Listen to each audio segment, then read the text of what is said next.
Hello! Alrighty, so I swapped around a couple skills, basically just gave a few people parries and deflects. Decided to make Johann more of a parry type build, just to see how that works out. He was doing his whole tanking thing before. He's still reasonably tanky at this point, but decided to go for something a little bit like this. Actually, you know what? Rather than these, how would Boulder look on him? Reduce his attack a fair bit. You know what? Actually, there we go. We get the tank and the parry going. So he won't be doing as much damage, but I think that's fine. Overall, he's kind of lagging behind everybody else. He's actually just behind Potato for... no, wait, actually. Never mind. He's just barely above Donalto. There we go. That sounds right. Okay, so first we've got this fight against the random Wizardlington.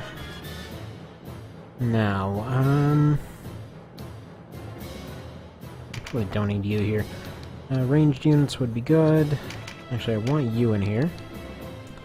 Probably don't need a second one of you guys, so I'll take Donalto out of it for now. It's gonna be water. I have a feeling Vice won't be terribly useful, but I'll keep him around. Johann won't be much use. Actually, no. He will be. It's Woden that won't be much use here, so I'll take him out. Murden... I mean, he could just go around spreading his stun, so that's fine. Carolyn... Let's see, there's a lot of elevation differences.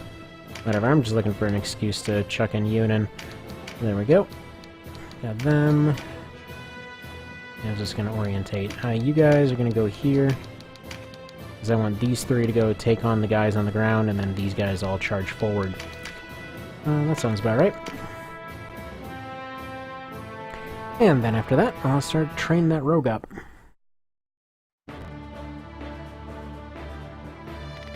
Yes, that's all well and nifty.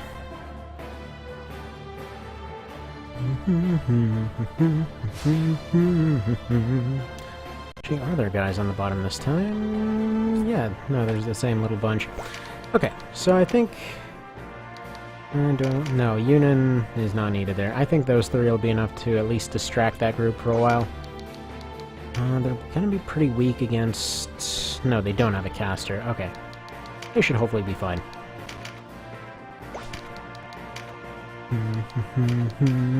I think L's gonna be the one that makes the difference there, so that should be good.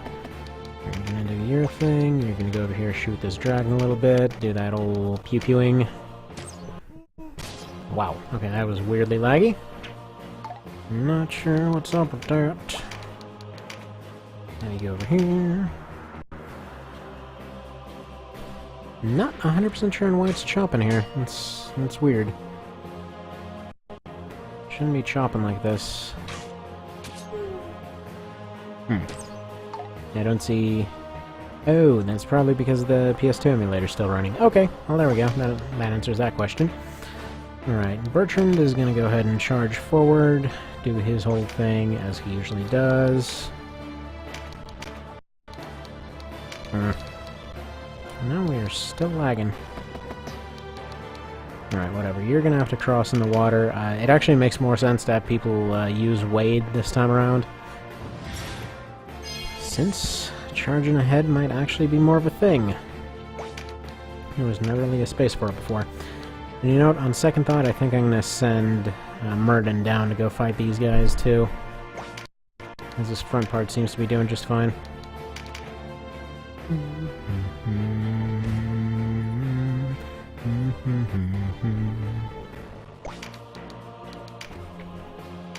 Yeah, it's funny. Over the course of the last few days, I kind of started wondering what exactly would happen if the Vita finally entered into this same phase where the PSP is nowadays, like where it's actually getting modded all the time and whatnot. Specifically, I was playing Civ Revolution 2. Now, I don't know if you've ever played that one. It's a really, really bizarre one. Because, yeah, it's got the usual stuff Civilization usually has, more or less. It's like a really dumbed-down version, like almost comically dumbed down. which normally I wouldn't care too much about that. There's a lot of pretty decent dumbed down stuff. But when I mean like dumbed down, I mean like the AI is dumb as a rock. Like, they will be completely surrounded, completely outnumbered, and then decide, you know what? Now's the time I want to go declare war on somebody that's doing nothing to me. And that's about it. Like, I think one perfect example. It spawned a map that I can best describe as kind of an H shape. So, anyway, I'm in the center, playing as, I think it was like the Incas or something. One of the Indian ones that had upgraded defensive units. So, at any rate, you know, pretty well established at that point that I started off with pikemen, which are, as far as that game classes them, you constantly have a running tier of you've got your defending units, you've got your attacking units, and you've got your siege units, or just ranged of some kind. So, like, at the very start, you get archers, you get horsemen, and you get catapults. Now, you have other infantry units as well at that point, like legions and whatnot. And those are kind of more of a mix between attacking and defending. They're more for attacking, really. But the idea is that those are the ones that you mass produce. Now, you know, fair enough. It's all simple enough as it is. The way that fighting works in it is like this role where, let's say, each unit, which each individual, like, let's say squad that you send out, has 3 health, 1 for each person that's there. Okay, simple enough.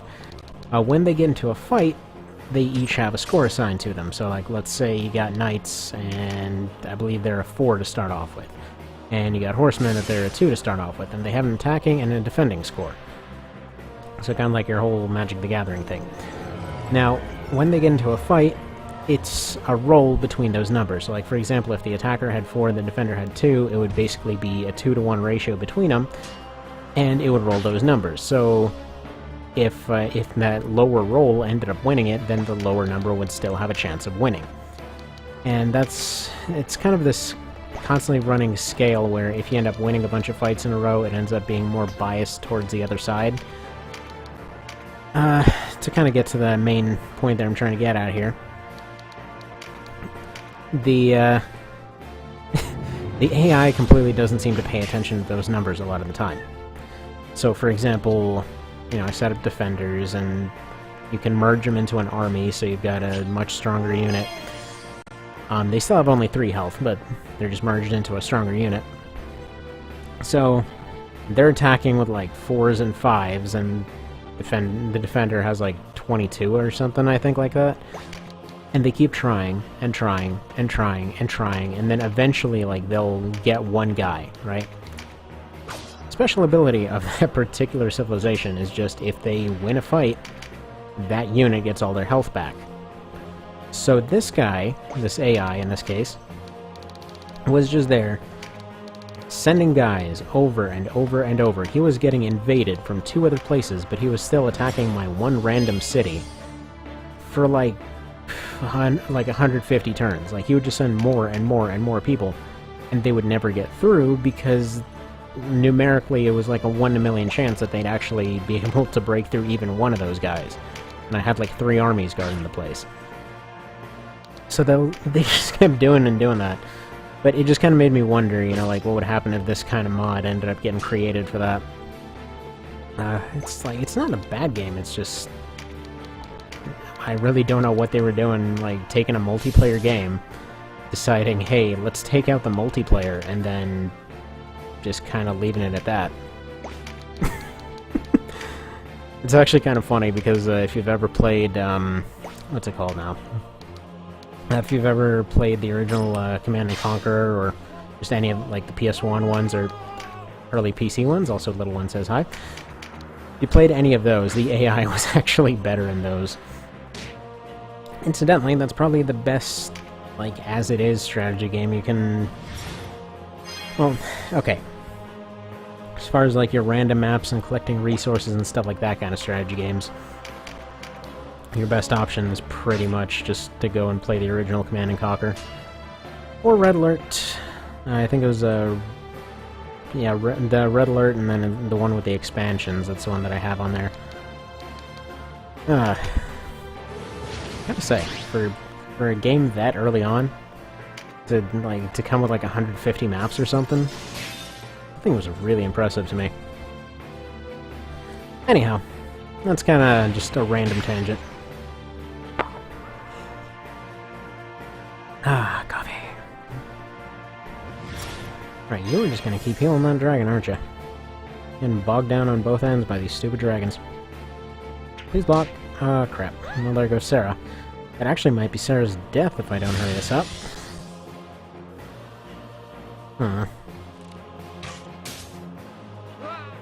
Okay. My assassination plan has failed there. I was really hoping to have the pikemen run up and take the wizard out. Alright, plan B. Stun the healer. Possibly kill the healer. And then just have everyone bum rush towards later, because I don't want Sarah to die. Alright, you. Lion dance.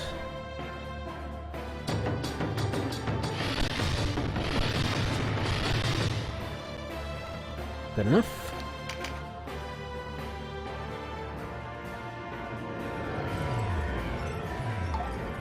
Yeah, it's kind of making me think of another funny thing from Civ Rev 2. So that it's funny because the AI always tries to build nukes, but apparently doesn't have any script to actually use them. So it gets to a case where if you end up building them first, the rules are basically each person can only build one, and/or I think it's possible that only one person can build one per game. And then if it's a capital, it'll wipe it down to nothing. If it's a regular city, it'll just completely wipe it off the map along with anything around it. And it's funny because you can just build a nuke and go up to the AI and say, hey, you know, I will just trade you this technology for making it. Why don't you go ahead and basically give me something way more valuable? And they don't care, you know, they just won't care. They're like, oh my god, I get to make the nukes now, and then they'll just go full North Korea there and get all super excited about it. And they can't even use it. That's kind of amazing. Well, I mean, at the very least, their reinforcement party there is distracted. Alright. Anything more useful I can do here? I mean, not really. Just stun and stab, I guess. Yeah, they can't really get to the healer. That's a shame. What about a stun? Can you stun her? Okay, those odds suck.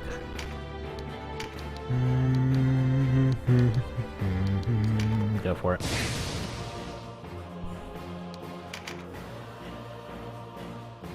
So what else is new here? Guess not a whole lot. So I'm doing this rando fight here.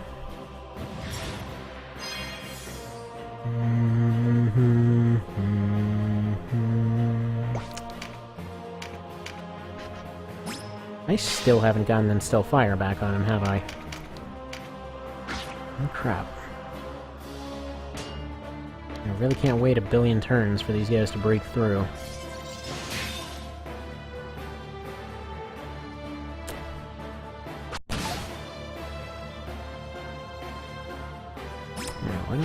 What else? I don't know. Something or other, I suppose, is the what else. Spitoon. I'll probably have him back off.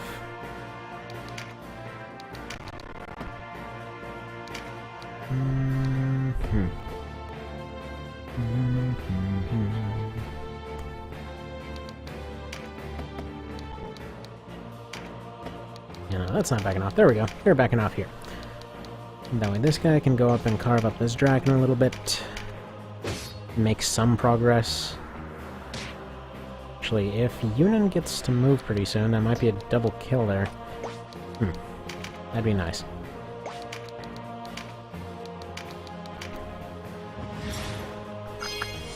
Only what I should have been doing at this point is having the healer go down, see if she can revive Sarah. And I still haven't gotten more of those friggin' leaves.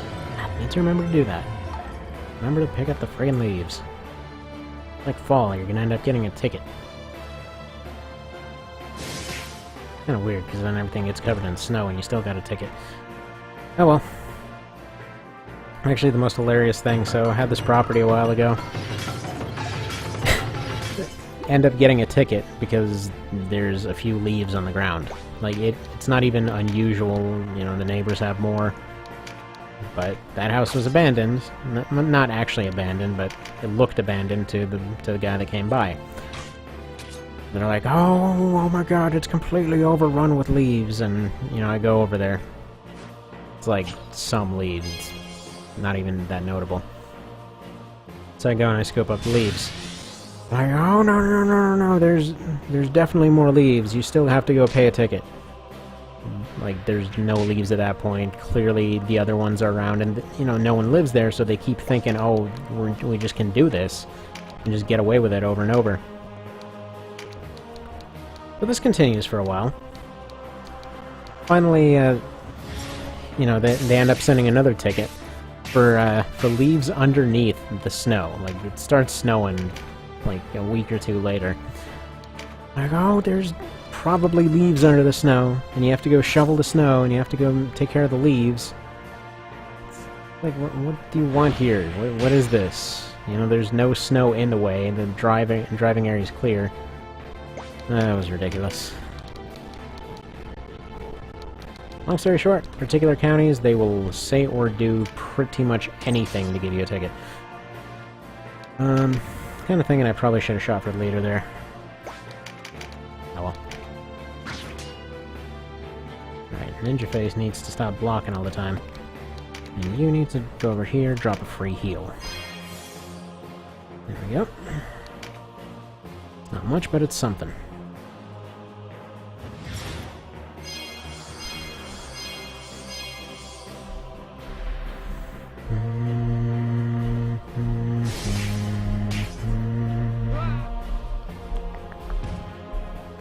Shame. Okay, Distraction Party's pretty much dead, so come on. You guys need to kill that dragon and kill the leader now. Right. Whatever, kill this guy.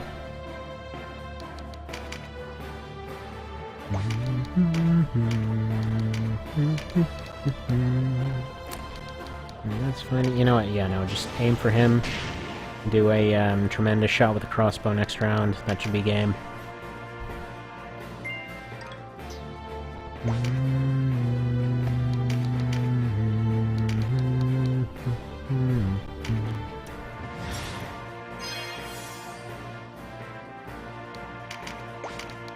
I'm not sure what else there is to say, really. It's all looking pretty good.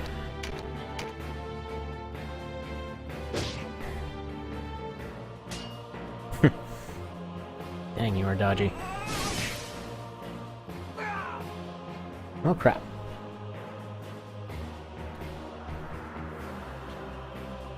Alright. I get the point. I get the picture. You guys are everywhere. Oof. I was actually kind of worried for a second there that that was going to be a shot with a chance to crit.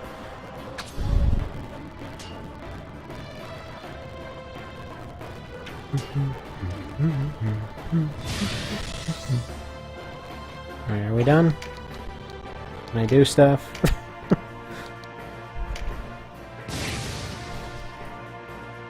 It feels like as a squishy nuker, you could be doing a bit more damage to squishies.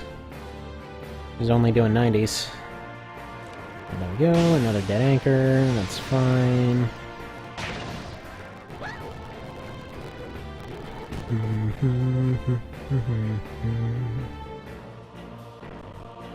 Now you do nothing. You heal, they'll get one more turn, and then can finally just end it.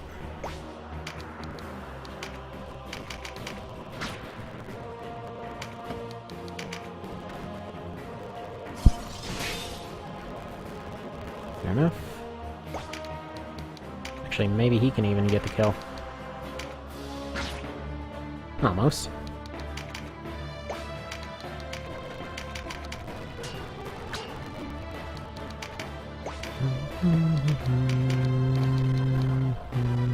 Goodbye.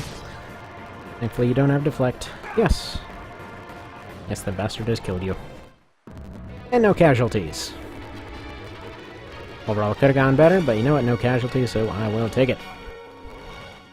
Anyway, got a bit of a situation to go sort out here real quick, so that'll be a part for now.